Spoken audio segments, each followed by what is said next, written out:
Ladies and gentlemen, please take your seats. The show is about to begin.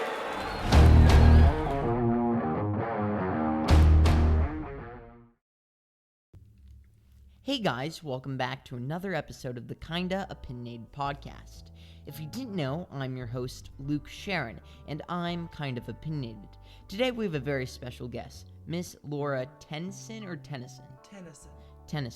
She's she is the current interim chair of the Kootenai County Democrats. Well, thank you for being on my podcast today. Of course, it's my pleasure. Well, today we're going to be talking about a couple topics which I think are very relevant for the Democrats of Kootenai County and even Idaho, if that's okay with you. Of course. Before we get started, I just wanted to say that due to fears over COVID-19 virus, the upcoming sheriff debate has been postponed for further notice. We will likely keep the date and just live stream it. Thank you. Let's get started. To our first question. What do you do as the interim chair of the Kootenai County Democrats, and what does that entail? Well, I've only been the interim chair for about a month now, so I'm just kind of getting started in the daily duties, but I generally oversee both the executive committee for the Kootenai County Democrats and the central committee for the Kootenai County Democrats, and then all the committees that are subcommittees of those committees. So we have like a communications committee, community outreach committee, candidate recruitment committee. So I kind of oversee all of those and just make sure that everything is running smoothly. I help to organize events. I organized that presidential meet and greet that you came to. Yeah. So I just, right now, I'm trying to focus on getting more exposure for the Kootenai County Democrats and making sure that everybody knows that there are actually Democrats here, because sometimes people forget. What's your ideas to get more exposure? I think doing events like we have been that draw a lot of interest. I know people are really interested in supporting a cause, and that's oftentimes why people support certain candidates. And so being able to organize the events surrounding the recent election, I think got some more exposure for us. And I think if we continue to have events like that and to draw the community into the causes that we're supporting, I think that we'll get a lot more support from our community. How do you get Republicans to come to these Democratic events? You know, that's the more difficult issue.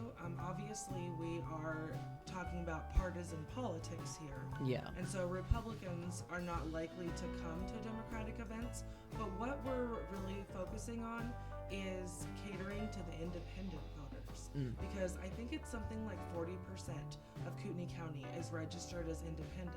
Wow. So that means those people could vote either way. And so what we're really trying to do is reach out to the people who haven't quite made a decision on the issues or the candidates, and to try to appeal to them in the type of events we're scheduling and the type of information that we're getting out to our community. So how do you plan to advertise these events to independents or to Republicans leaning kind of towards Democratic ideals? We advertise in the Quarterly Press. We have our website. We have a newsletter that goes out to thousands of people each month. We advertise on Facebook and Instagram and Twitter, all kinds of social media, and then we send out events to people as well. And so we usually get a pretty good attendance to our more popular events. Yeah, for sure. Thank you for your answer. So there are a couple big elections coming to Idaho, most notably the Senate race between Risch, Soto, Yes. and Jordan. Yes. Only one county voted blue for the 2016 Senate race. How do you plan to help make Kootenai County vote blue in this race and even in the presidential race? Well, I think that would be quite a big undertaking to get Kootenai County to vote blue so quickly. I think it's going to be more of a long-term game plan that we have to implement in order to kind of slowly turn the county over, because the county used to be blue. I don't know if you know that. Yeah, wasn't back it? in the 80s and 90s, and it slowly changed over to a very conservative, far-right type of leadership. How did that happen? Just There's all kinds of theories about that.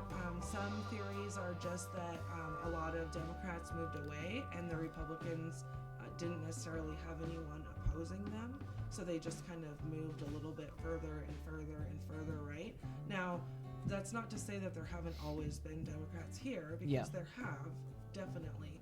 But I think the percentage of Democrats has decreased over the year, and I think we have a large influx of conservative people moving here because it's advertised as kind of an isolated area. It's beautiful. Our taxes are less, which draws more of the right-wing crowd. Yeah. The property doesn't cost as much as many other states, and so I think for a lot of reasons, and because the Read Out movement is really popular here, I think that has drawn a lot of conservative people to our area and just kind of moved the needle further and further to the right. Yeah. Well, thank you for your answer. In a state that is very conservative and very Republican, and has voted red for the last 13 years, my lifespan, why did you decide to become a Democrat and not follow like the majority of the people? Well, interestingly, I was raised in a very conservative Republican household. Mm-hmm. And I also wasn't born and raised in Cooney County. I grew up in Seattle, and I also spent over 12 years in Eugene, Oregon. And those two places tend to be a little more on the liberal side. Mm-hmm. But I think that what really confirmed my beliefs is, and my mom asked me this about a year ago. She said, you and your brother and sister were all raised in a very conservative Republican household. Yeah. How did you all turn out to be Democrats? And I said, well, in addition to being raised in a conservative Republican household, I was also raised in a Christian household, and we were taught Jesus' teaching and the principles of the Bible. And I also went to a Christian university when I went away to college, and I minored in biblical studies. And to me, I just don't see Jesus' teachings and the principles of the Bible aligning with the Republican platform. I see that Democrats are much more sympathetic to the most disadvantaged people in our society. Yeah. And I believe that as a society, we should be there to help and support the people who need it the most in our society. The disabled people, the people who just don't earn as much money. I think that healthcare should be a right and not a privilege. I don't think people should die because they can't afford their medication. And so also I see the Democrats focusing on the environment, and they really care about our planet. And I just don't see any of those things being focused on in the Republican platform. And for those reasons, and because I want to help people, I definitely more align with the Democratic platform. Although, if I had my way, I wish that there weren't any political parties. I think that they're very divisive, and I think that having a two-party system is what has split our country apart. And I think that we could have a lot more unity if we did away with political parties and candidates just ran on their platform and their issues, because then we'd be voting based on what candidates were going to do to help us versus based on what letter followed the candidate's name on the ballot. Yeah, I agree. This is just a random question I just had. If you feel like more of the Christian beliefs follow up with the democratic ideals, then why? Because here we have a pretty high percentage of Christians and Mormons. Sure. Why do you think not many Mormons and Christians are coming over to the Democratic side? I would say, first of all, there's a lot of misinterpretation of the Bible. I actually took 2 years of Koine Greek so that I could read the New Testament in its original language. And when you do that, you learn a lot of things about the Bible, such as there could be a lot of different interpretations of one passage. So I think that some people use the Bible to vilify or condemn, say, homosexuals. And I think that the Bible is used improperly in that way, because I don't think that Jesus ever condemned homosexuality or ever would have said that the woman's place is to be silent. Those things that were written were oftentimes letters written from like the Apostle Paul to churches that were having specific problems. So say like the verse that talks about women being silent in the church, that was because of a specific problem that church was dealing with, where the women were being misled by the heretics and they were causing disruption and problems in the church. So it was a specific situation, not necessarily a blanket statement like a lot of Christians use it as. Yeah. And so I think that a lot of it has to do with misinterpretation of the Bible, and I think a lot of it has to do with the issue of abortion. And I think because the Republicans are the pro-life party, then they tend to get more religious people following them and following their candidates. Yeah. I went to one of the Republican what do you call it? Republican town halls, and it was weird because there were abortion protesters at the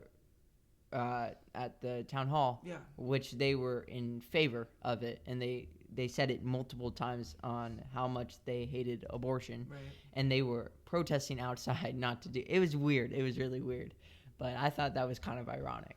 Yeah, a lot of times those Republican town halls, Democrats will show up to as well. I would have been at that town hall if it hadn't been for the Democratic town hall that we were holding that same day. Oh, really? Just later in the day. So we oftentimes will get those abortion protesters showing up to our events as well. So they just flip-flop around. Yeah, but I think they kind of show up to the Republican town halls assuming that there's going to be a crowd of Democrats there as well. And, it's really unfortunate that Democrats are labeled as baby killers, because I don't know any Democrat who is pro-abortion. I know a lot of Democrats who are pro-choice, but they believe that abortion should be used in very specific situations and that it's not responsible to use it as birth control. So I think that is a really unfortunate narrative that has been kind of assigned to the Democrats, especially here in Kootenai County, because that's not what any of us believe. Yeah. We all believe that a woman should have the choice over her own body, but that abortion should rarely, if never, be used. Yeah. Well, thank you for your answer. So there's this new epidemic. I don't know if you've heard of it. It's not really known, the coronavirus. Oh, yeah. The coronavirus, the new pandemic that the world, or in this case, the U.S., has decided we're going to die from. The hysteria of the virus seems to be growing, with President Donald Trump declaring a national emergency and the U.S. stock market absolutely going crazy. My question for you is, do you feel as if this is as the best decision for Idaho is to close down schools and public events in fear of getting the virus? I don't work for the health department, so I can't really make recommendations like that, but I can say that the Kootenai County Democrats are suspending all of our in-person events currently, and it's not out of fear or panic. It's because we see what's happening in the rest of the world, and we want to make sure that we do everything we can to slow the spread of the virus so that our healthcare systems don't get overwhelmed. Because we see other countries who are running out of hospital beds and who are having to set up triage tents outside of their hospitals to treat the number of people that are requiring medical care. And I just don't want to see that happen here. I do think it's responsible for everybody to postpone their events right now, to hold meetings virtually, to do phone conferences if necessary. I mean, everything can be rescheduled, but I just think it's the most responsible thing we can do to practice social distancing and make sure that we're doing our part to prevent the spread, because this could be really serious for the United States. Yeah. And even if it doesn't develop to that extent, I mean, the worst that can happen is maybe we prevented the spread of the flu a little bit this year, Yeah. So do you think all this fear that's coming out of the coronavirus is justifiable? I don't think that the panic to the extent where people are hoarding toilet paper and food and hand sanitizer, I don't think that is justified.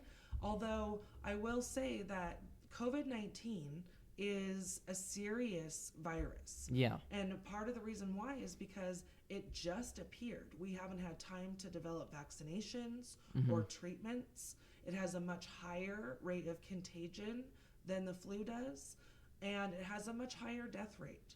The flu kills about 0.1% of people annually. Is that because they have the flu vaccination or the flu shot? You know, that's very possible. Or it just could be because the virus of the virus itself and the way it's made up.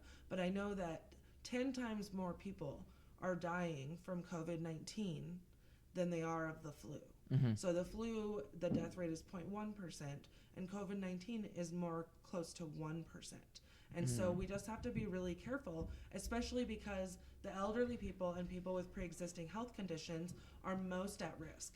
And so it's up to all of us to minimize the danger to them from this virus. Yeah. So I don't know if it's just me, but I've noticed that on both sides of the party, there have been fear-mongering about this coronavirus. And even whether you think it's if the hysteria is unjust, or if it is completely reasonable, I've noticed that there's a lot of fear-mongering on both sides. Do you think that people aren't fear-mongering and that's just how it's coming across, or do you feel like they are using this as a political strategy? You know, it's hard to say as far as the political parties. I mean, when they declare national emergencies or a state of emergency, that's not to cause people to panic or to leverage their theories or anything like that. It's because when they declare a state of emergency, it opens up the door to emergency funding. And so I think that the states, when they have closed schools or when they have declared a state of emergency or when President Trump declared a national emergency, I think those were all justified actions in order to access the funding that's going to be needed to combat this pandemic. But I will say that I've seen instances where the media has gone overboard in spreading panic over this disease, and I think it's happening a lot less now. I think that they started seeing the results of the information that they were spreading when, you know, the shelves in the stores are empty and nobody can find toilet paper anywhere. I think at that point the media started backing off and saying, okay, maybe we don't need to panic. But I think that initially the media did a big disservice to our community by causing people to panic about what's happening when they should have been telling people how they actually can prepare instead of buying hundreds of rolls of toilet paper, which really isn't going to do you any good. Yeah. If you were to say something to all of the Republicans in Kootenai County thinking that they didn't really like Donald Trump's performance in the White House and his how he's running his campaign currently, what would you say to them? You know, I think not just to that specific group, but what I would say to voters in general is do your homework before you go to the polls. Research the candidates, what they stand for, what their platform is, what their policies are, what their plan is once they get into office. And not just for our president, but for city council seats and commissioner seats and all of the above. I think it's really important that we know what we're voting on when we go to the polls, that we know what that levy is going to do. And I think a lot of people just vote based on the letter next to the person's name. And I don't think that that is a responsible way to vote. You know, for people who want to do more research, you can request an absentee ballot, and that way you can do your research as you vote, if that's something that would help you to be a more informed voter. But I think that the worst thing that can happen is when people go to the polls uninformed and just check the boxes along party lines. I think we need, as a society, to be looking at what can help our country, what can help our community, and who can accomplish that. And that's not always the person in your own party. And, you know, it's very well known that I have switched parties on my registration to vote for candidates on the other side because that's who I believed in at the time. And I can't do that now that I'm the chair of the Democratic Committee. Obviously, I'm committed to my Democratic registration at this point. But in the past, I didn't always vote along party lines because I wanted to vote for the candidate that I thought would do the best job. And I think that is the most important thing that people can do. Even if you only spend 5 minutes a day researching the topics and researching the candidates before you go to the poll, I think would make a huge difference in the eventual leadership, not only of our community, but of our state and our country. So let me throw you this hypothetical situation. And if you were to go to the polls and let's say somebody was running for city council or something like that, and you didn't feel like they were a Democrat, and you didn't feel like they had they didn't have a good possibility, and if they would win, they wouldn't benefit our community. What would you do in that situation? Well, currently, first of all, City Council in Coeur d'Alene and Hayden is not a partisan race, so you won't see them running as Republicans or Democrats. I mean, just generally. Maybe like on the commissioner race. Yeah.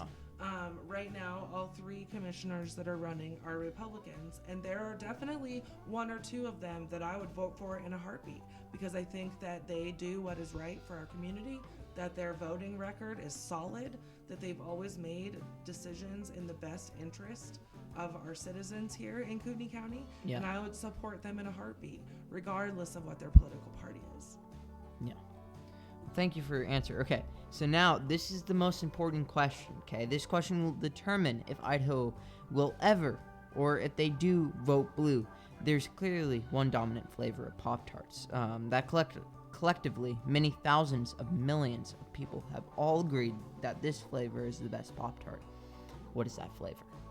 Well, I haven't eaten a Pop-Tart in probably 20 years, but I will say that when I did eat them, the brown sugar cinnamon was always my favorite. Oh no. This is horrible. Cherry is the best. Oh, okay. Well, I kind of had a little hope for the Democrats of Kootenai County, but cherry. Well, thank you for being on my podcast today. Of course. I appreciate it. Thank you for inviting me. Well, thank you for coming, because a lot of the times when I call people, they're just like, yeah, I'll be in contact, and hang up and never respond.